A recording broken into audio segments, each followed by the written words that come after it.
Coming எபிசோடுக்குரிய ஒரு சூப்பரான promo release பண்ணியிருக்காங்க. வீடியோக்குள்ளே போகிறதுக்கு முன்னாடி நம்ம சேனலை லைக் அண்ட் சப்ஸ்கிரைப் பண்ணி சப்போர்ட் பண்ணுங்கள்.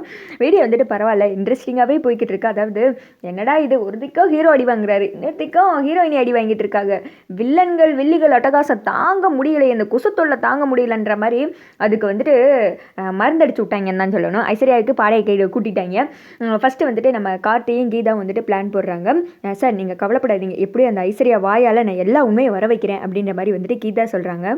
இந்த பிளான் நல்லபடியாக நடக்கும்னு சொல்லிட்டு நானும் நினைக்கிறேன். அதுக்கு நீங்கள் நம்ம ஐஸ்வர்யா அண்ணி கண்ணில் படாமல் இந்த வீட்டை விட்டு பேக் டோர் வழியாக தான் வந்துட்டு வெளியில் போகணும். ஏன்னா ஐஸ்வர்யா அண்ணி எப்போவுமே தான் உங்களை கண்காணிச்சுக்கிட்டு இருக்காங்களே, நான் வந்துட்டு சொன்ன மாதிரி பண்ணிடுங்க, அதுக்கடுத்து என்ன பண்ணணும் நான் பார்த்துக்கிறேன் அப்படின்ற மாதிரி கார்த்தி சொல்லிடுறாங்க.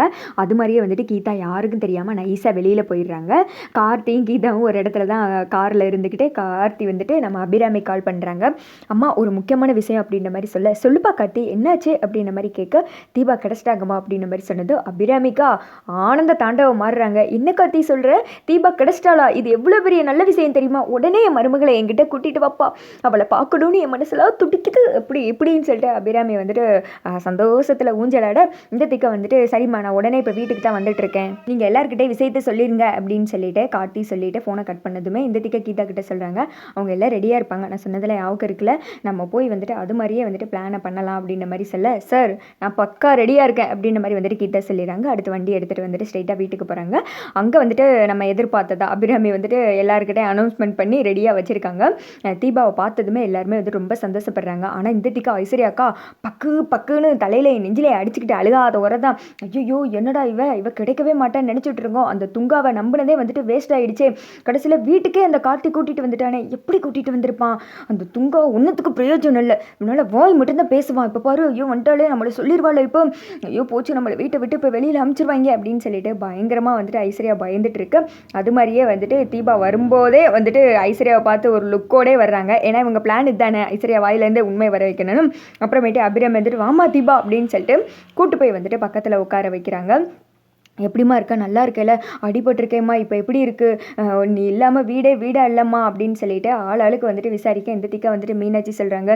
நல்ல வேலை தீபா நீ வந்துட்ட, உனக்காக அத்தை எவ்வளோ கஷ்டப்பட்டாங்க தெரியுமா அப்படின்ற மாதிரி சொல்லிட்டு தீபா கிட்ட வந்துட்டு நல்லா விசாரிச்சுட்டு இருக்காங்க. அவங்க அப்பாவா அழுக தாங்க முடியல, அவர் வந்துட்டு நல்லா விசாரிச்சுட்டு இருக்க, நான் வந்துட்டு நல்லா தான் இருக்கேன், ஒன்றும் பிரச்சனை இல்லை, என்னை வந்துட்டு நல்லபடியாக பத்திரமா பார்த்துக்கிட்டாங்க ஒருத்தங்க அப்படின்னு சொல்லிட்டு, நான் வந்துட்டு ஐஸ்வர்யா அக்கா கிட்ட ஒரு முக்கியமான விஷயம் பேசணும், போய் பேசிட்டு வந்துடுவா அத்தை அப்படின்ற மாதிரி சொல்ல, ஐஸ்வர்யா கிட்டையா, என்னம்மா இங்கேயே வச்சு பேசலாம்ல அப்படின்ற மாதிரி சொல்ல, இல்லத்த அதை நான் உங்ககிட்ட தனியாக தான் பேசணும், நான் போய் பேசிட்டு வந்துடுறத்த அப்படின்ற மாதிரி சொன்னது.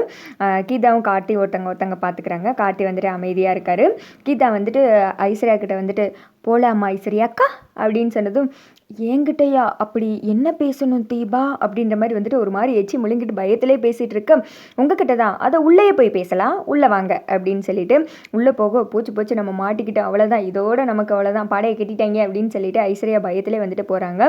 வாங்கக்கா வாங்க, எனக்கு வந்துட்டு அவ்வளோ பெரிய கொடுமை செஞ்சுட்டு நீங்கள் மட்டும் இந்த வீட்டில் சந்தோஷமாக இருக்கலாம்னு சொல்லிட்டு நினைக்கிறீங்களா அப்படின்ற மாதிரி சொல்ல, தீபா அது வந்து அப்படின்ற மாதிரி வந்துட்டு ஐஸ்வர்யா பயத்தில் வந்துட்டு ஏதோ சொல்ல வர்றாங்க. அதோட பார்த்தீங்கன்னா இந்த ப்ரோமோ வந்துட்டு முடிஞ்சிருது.